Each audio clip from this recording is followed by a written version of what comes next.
Atisa yan. Atisa? Nung high school. Sino? Yan, hi! Let's go.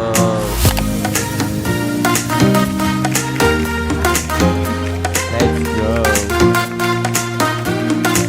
Hindi ko na kaya yung lamig.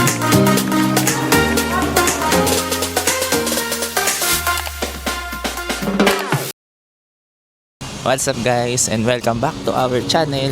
So for today's video, pupunta tayo ng So for today's video nilalamig na kami. So for today's video, pupunta tayo ng Seoul Forest, Itaewon, tsaka Namsan. So living the K-drama life. So again, neighbor app yung gagamitin natin. Susundan lang natin yung navigation. So lalagay ko na lang din siguro dito sa baba. Ay lalagay ko dito kung paano tayo pupunta. And magte-train tayo. Medyo madami lang tayong lalakarin. Pero again, sobrang convenient naman nung gagawin natin. Tignan natin kung ano mga gagawin natin ngayong araw. Tapos bigyan ko rin kayo ng ibang mga tips kung sakali. And kung ano yung mapapansin natin sa trip na to. So ano pa hinihintay natin? Let's go! Taray, nakakot si ate mo. Ganun din naman ako, nakakot din ako. Grabe yung lamig talaga totoo. Nung summer no, puro naman tayo, puro ang init. Ngayon, ang lamig naman. Hindi ko alam kung kung kakayanin talaga namin sa sa winter. Pero ang lamig ngayon, promise.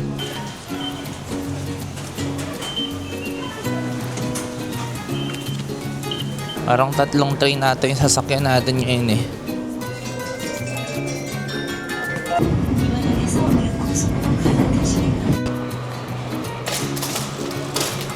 Bali, ang dami rin commuter na Korean.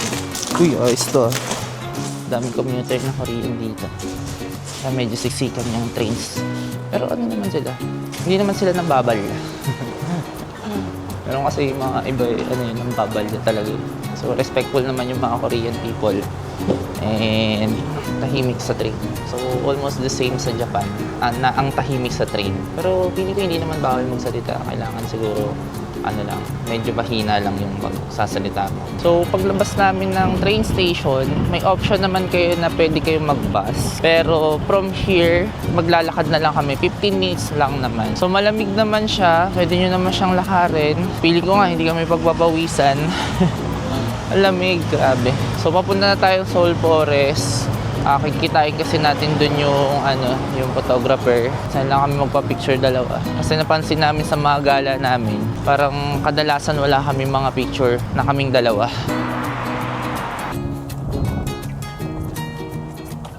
Yan guys, nakikita nyo ba yung nakikita ko kahit nakikita nyo lang sa video. Ay, yan, cherry blossoms na dito guys. Nagmas tayo guys. Nagmas ako kasi ma-allergy ako. Pero tignan natin mamaya. Cherry blossoms. Let's go. Pwede yung mga maps natin. Saan tayo? Dito to sa may papuntang Seoul Forest. Ito guys. Hindi ko alam kung nakikita pero malapit siya dun sa may Seng Seng Park.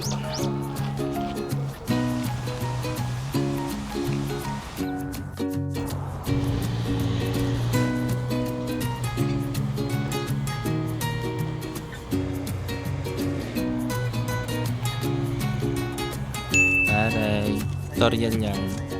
Behind the scenes. Galing ni Kuya yung photographer. Amazing. Message nyo sa Facebook. Silip na ba? Atisa manalo, tinan mo. Baka makalimutan. Atisa? Nung high school. Atisa nung di pa siya sikat. Hindi, Hindi pa siya naliligo. yung baby face talaga yung di ba? Yun. Okay, dyan ka lang. Yakap, as in yakap talaga na dalawang kamay, yan. Babaan mo lang yung isang kamay, yan. Kasama lang po sa vlog namin. Hello. Welcome. Tingnan na itsura natin dito kasi mukha tayong ninja. Sabihin sino. Yan, Baka may gusto hi. po kayo i-shoutout, sir. Ayan, mga kaibigan ko dyan at ang itong magandang mga couple. Ang galing ni Sir, bali, ang mura lang ng rate niya. Message nyo na lang siya sa Facebook. Lalagay natin yung link dyan. Soul Surgeon po. Soul Surgeon ng Facebook, Soul Surgeon din ng Instagram. Thank you po. Salamat po. Thank you. Nandiyan kayo may fast talk na din dyan. Thank you po. Salamat po. Thank you po. Okay guys, tapos na kami mag-photoshoot. Actually, ang dami rin pala nag-photoshoot dito. Message nyo na lang si Kuya Neil sa Facebook. Okay, magaganda yung mga pictures niya. Siguro flash ko na lang dito sa screen yung sample pictures no pictures namin. So dito sa Soul Forest kami, may kahabaan, puro cherry blossoms. Actually, ito mga petals. So, ayan, meron din mga nagpo-photoshoot. Ito meron, alam ko meron. Ito parang sila, prenup nila. So, ang dami yung picture. Ito, pakita ko sa inyo yung kahabaan. Yan. Ba, dami. Daming tao. Ayan, grabe, nalalaglag yung mga petals. Nandito kami guys. Bali, ang nakikita ko dito, Sasum Pasturage. Yan, dyan banda. Tapos, ito yung meet-up point namin ni Kuya. Sa number 11 entrance. Dito basta sa may Soul Forest. Sa makikita nyo yung kahabaan na ito, puro siya cherry blossoms. Pag pupunta kayo dito sa Korea na, spring.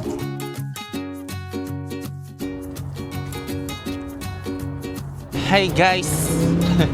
Hi guys! So, tapos na kami sa Soul Forest. Try naman natin pumunta ngayon sa Itaewon. Bali magbabas tayo. So again, first time lang namin magbus. Titingnan natin kung paano magbus. So alam ko top in, top out. Tapos climate card din naman yung gamit natin. So punta tayo sa Itaewon. Tingnan natin yung ibang mga K-drama spots. Sikat dun yung bridge eh. Pero tingnan din natin kung makakain tayo dun. So 10 degrees. Ganun pa rin siya kalamig. Tanghaling tapat na, alas 12 na. So it's lunch time. Kahit ganito kainit yung araw, pero sobrang lamig ng hangin. Grabe. So antay kami sa bus stop. Punta kayo sa bus stop. So nasa neighbor map din siya. Kaya hindi naman kayo mahihirapan sa pag-navigate. So let's go, let's go.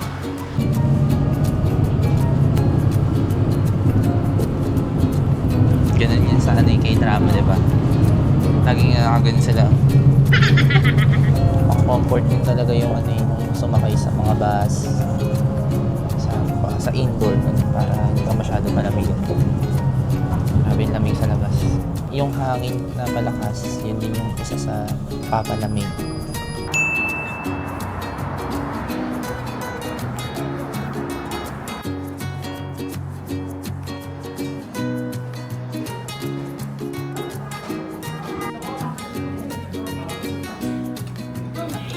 Sarap ng pagkain nila. Lagay ko na lang dito sa screen yung yung pagkain namin. Hindi ko mabigkas kung yung pangalan ng pagkain namin. Pero kung sarap, para siyang dumpling. Tapos yung isa para siyang mami ganun. Pero mas masarap na version. So nakababa na nga kami dito sa Myeongdong Gyoja. Sobrang lapit niya lang dun sa bus stop. Binabaan namin. Mga 3 minutes walk. Tapos pagkapasok namin, merong machine dun kayo order. Pagkapasok dito sa pinaka-resto, ibibigay nyo lang yung receipt tsaka yung ticket. Sila ang magde-decide kung saan kayo uupo. So antayin nyo sila kung saan nila kayo papaupuin. Tapos nagbayad nga pala kami via credit card. Gulat kami kasi kala namin cash or local card nila. Pero pwede naman yung card natin. Ito yung receipt namin. Bali 25,000 won kung binayad namin. Pero grabe nakakabusog. Ang laki ng noodles niya tapos ang daming dumpling. Isang dumpling pa lang busog ka na. Tapos may punin na kimchi nandito sa lamesa. Tapos itong restaurant na to, meron silang Michelin Award. So kaya masasabi natin na talagang subok ng locals yung pagkain nila. Recommended. Quiz winner. So sa neighbor app, nakalagay naman dun kung ano yung number ng bus na sasakyan ninyo. Pagkasakay namin, yung climate card, itatap in nyo siya dun sa katabi ng driver. So syempre, uupo kayo or kung wala na upuan, katayo lang kayo. Tapos, yung bus dun, may mga stop naman siya. Titingnan nyo din sa neighbor app kung saan kayo bababa. Pag bababa na kayo, may maririnig naman kayo na magsasalita na parang ganito.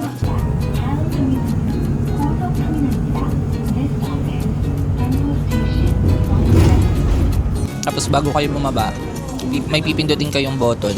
Meaning nun, bababa na kayo. Pindutin nyo yun kasi pag di nyo siya pinindot, hindi magbubukas yung pinto ng exit. Maliban na lang kung may kasabay kayo na bababa. Double check nyo rin yung mga transfer. Papunta dito sa Itaewon, 2 bus yung sinakyan namin pero parehas siyang blue. Magkaiba lang ng bus number. Kung ikot lang kayo dito sa Seoul, ang madalas nyo sasakyan yung blue na bus tsaka yung green na bus. Pag lalabas naman kayo ng Seoul, alam ko red bus ang sasakyan. Grabe, kala ko kasi hirap mag-bus. Meron ang dali lang pala, sobrang dali lang. So kaya double check nyo sa maps kung ano yung pinaka convenience sa inyo para hindi kayo maglakad ng mahaba. So guys, busin lang namin to. Tapos, punta na kami dun sa bridge dito sa Itaewon. Actually, yun lang talaga gagawin namin dito. Tapos, after nun, punta kami sa Namsan. Okay guys, kain muna tayo. Let's go.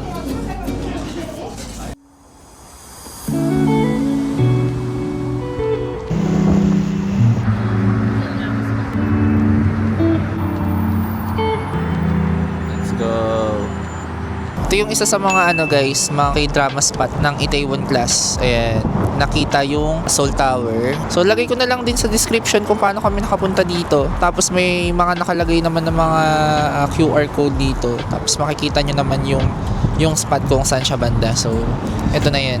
Okay, ganun lang, mabilis lang. Actually wala naman kami masyadong mga attractions dito na pupuntahan talaga sa Korea. So bali nag-decide na lang din kami kung saan yung mga spots na pupuntahan namin. And syempre, yung mga alam namin, mga napanood namin na K-drama.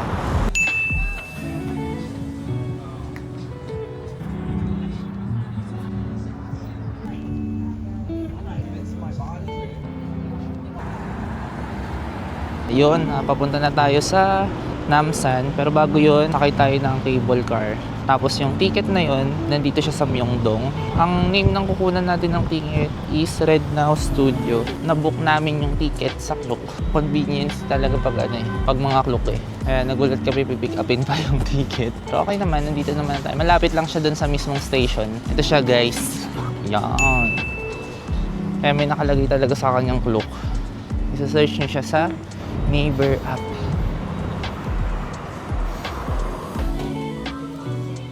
Yun, nakuha na namin yung ticket. Pati yung ticket, ate. Ito po. Yan. Malapit na rin naman pala siya dun sa mismong cable car. Mga 6 minutes walk. Kaya din pala dito rin yung pick up ng ticket. So, pupunta na kami, maglalakad kami. Di ko alam kung nakakailang steps na kami, pero kanina pa kami naglalakad. So, di namin alam kung bukas yung cable car. Kasi una may ding parang may nagharang sa kanila ng bike dito. So mukhang wala. May mga nakita kasi ako kanina na na bumalik. Syempre kung pupunta pa tayo doon, lakad na naman. Nasa under maintenance siguro yung cable car. Na elevator pala. Yung cable car kasi. Yun nga yung binayaran natin Tapos under maintenance. Di sana kanina pa lang doon sa ticketing booth sinabi na nila na sira yung cable car. Talaga naman. Kati mo na Pagod ka na naman. It reminds me of something. Of some place we've been to. Parang spring din yun.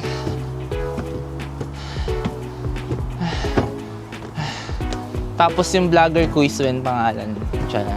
Rico.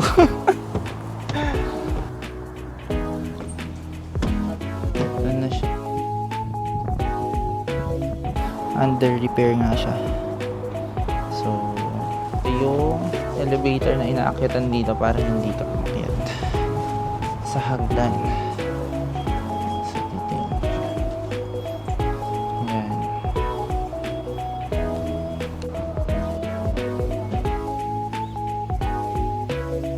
Bali, ito yung bilihan ng ticket guys kung hindi kayo bumili sa Klook.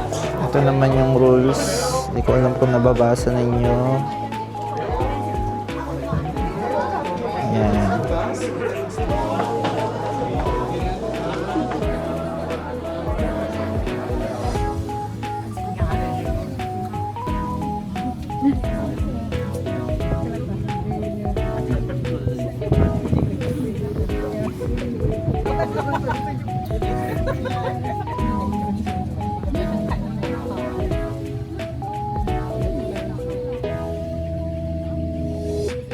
Dito na tayo guys. Namsan Tower. Siyempre, quick fun fact na naman tayo guys. Itong Namsan Tower, hindi lang daw siya tower, kundi siya ay communication hub. It was built on 1969 as a broadcast tower. At alam ko hanggang ngayon, ginagamit pa rin siya sa TV. Nakakatawa kagabi o kanina, parang tinignan ko yung mga channels. Ang dami nilang channels. Parang yung channel na nakita ko, 99. Hindi ko alam kung yun talaga yung channels nila o talagang yun lang yung numbering ng channel. Tapos, ang maganda daw dito, pag gabi, may pailaw daw siya. Pagka blue daw yung ilaw, ibig sabihin nun clean air. Pag red or orange naman daw, medyo polluted daw yung air. So dito, meron kang dalawang options para umakyat sa Seoul Tower. Una, syempre yung ginawa natin kanina na cable car. Yun nga lang medyo, syempre, matagal ang pag-aantay. Hindi ko rin naman sure kung medyo matagal dun sa isa.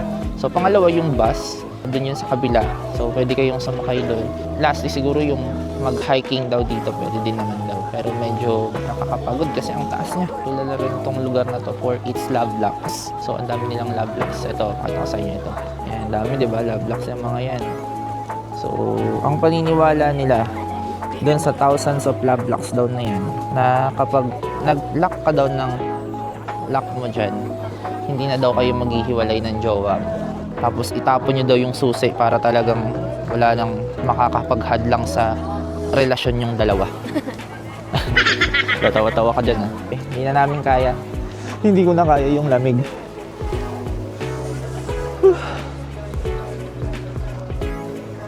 Grabe, lamig men. Hindi ko na kaya.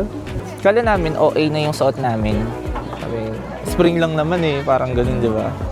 Pero hanip na yung lamig. Sobrang lamig, grabe. So, 10 degrees. Yan. Feels like 6 degrees. Ganun siya kalamig. Spring to ha. Pero ba usok? Wala pa usok Pang usok check. Tay-tay ba? Oo nga Sa wakas, nakapunta rin kami ng Tagaytay, guys. Baguio Pills. Baguio Pills. So, punta na tayo ng observatory. Yan. Alam natin kung ano meron sa observatory nila kahit alam naman natin ng observatory yan.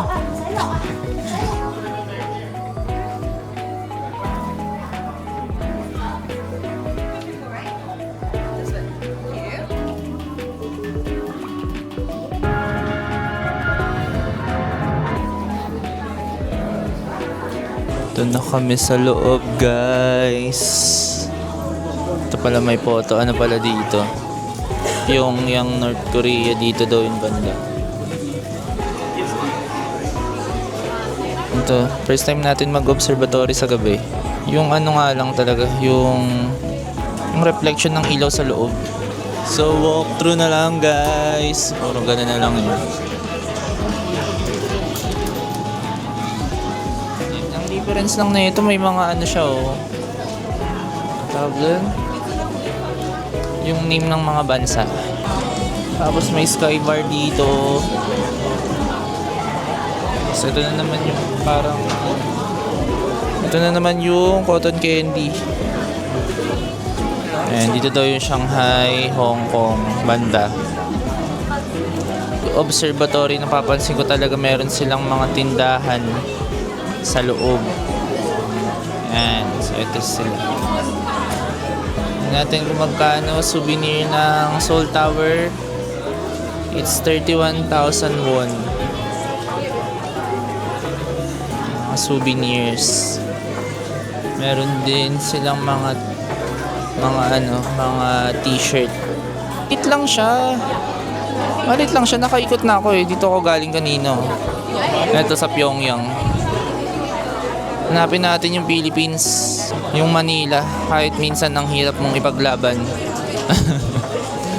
Minsan kasi talaga pagka pagka gumagala ka sa ibang bansa, nakikita mo kung paano ka pinagkaitan sa Pilipinas.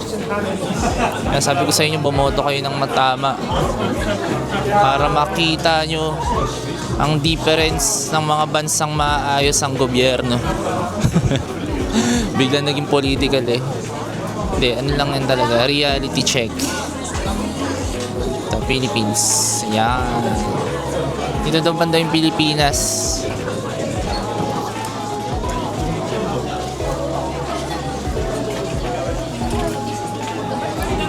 Yan, Manila.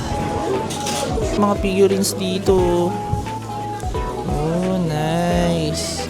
Si ano to, si Park Seo-joon, si Leon, ito si ano yan, si Gray. Ito si si Midoriya. Ito si ano to, yung kilala eh. Patay ako sa mga army. Ngayon, ganda parang dollhouse. Parang dollhouse eh, no? Hanok Cafe. It's 65,000 won. Ito medyo mas mura ng konti pero maliit. 25,800 won. Yan. Ito photocard o. Gusto nyo mag photocard o. Yan. Ito yung tsura niya. Yan si Zoe.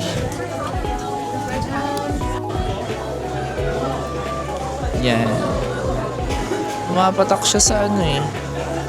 In every 100 grams, parang 4,900 won. Nice. Okay, labas na kami. Hanapin naman namin kung paano makakabalik. So, ganun ba? Yun lang pa rin naman ang magagawa mo sa observatory. Hindi mag-relax. So, okay din kung meron ka kakainin dito. So, not bad. Okay din, meron dito.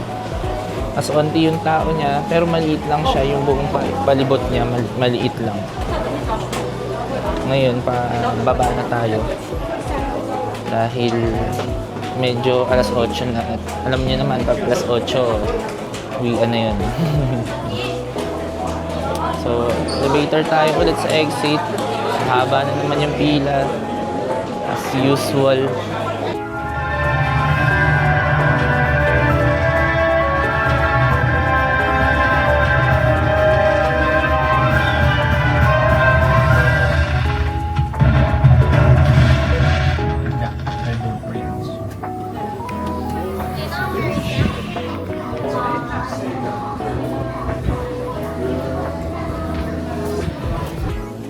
Yan, haba ng pila.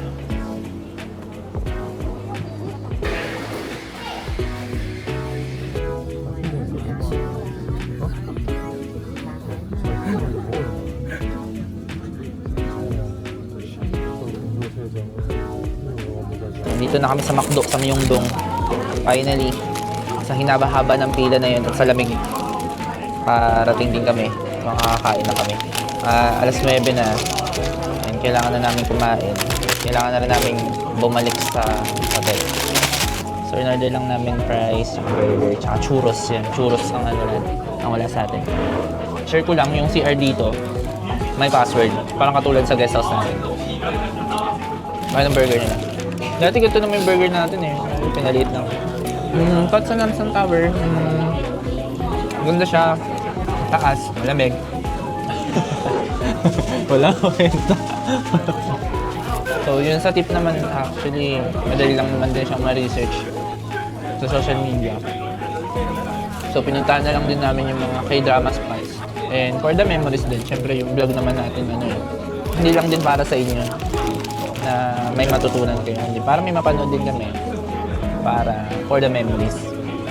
Palusot din, para lang in case, di ba, walang manood, at least napapanood ng sarili mo. Nga pala, shoutout sa mga viewers natin ng mga tatlo. Betty, kung nanonood ka man, thank you.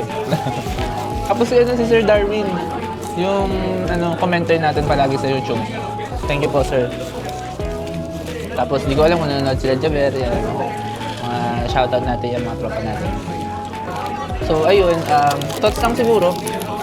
Yung akyatin talaga doon. Pag sira yung elevator, ang taas, grabe. Nakakapagod siya lakarin. Tapos, diba sabi ko sa inyo kanina, ang hirap na hindi kami na-inform na ganun pala siya kahaba. Lalo kapag ang daming tao. Kasi masyado kami nanonood ng ibang vlogs para in case Medyo ma-surprise naman kami na, ito pala maganda pala. Actually, maganda naman talaga sa taas. Ang ganda. Ang ganda ng view, ang ganda ng tower, ang ganda ng observatory. Pero, yun nga, ang di namin na-expect is yung ang haba ng pila doon sa cable car. Ang haba. Feeling ko dahil sa peak hours. Yeah. Sabi ni ate, dahil daw siguro sa peak hours. Ang daming tao. Siguro nga kasi sunset view yung ano namin, na pwede namin time. Pero medyo madaming tao. Pero yung pababa, o pabalik, mabilis na lang dun yung pila. Parang hindi naman kami umabot siguro ng 30 minutes. Be ready na lang talaga pag mag-spring kayo sa Korea. Huwag nyo isipin kung OA yung damit ninyo. Kasi OA yung lamig dito. And pasensya na guys kung medyo onti lang sa mga pinupuntahan namin na yun. Kasi una gusto namin medyo maluwag naman yung itinerary namin sa kada araw. Kaya di ko alam kung medyo masustansya tong vlog na to para sa inyo. Pero so far, ang vibes talaga sa kanya, Little Japan din. Little Japan. Hindi siya hindi siya Shanghai eh. Kasi Shanghai medyo, talaga mura yung mga bilihin eh. Medyo siya, Japan.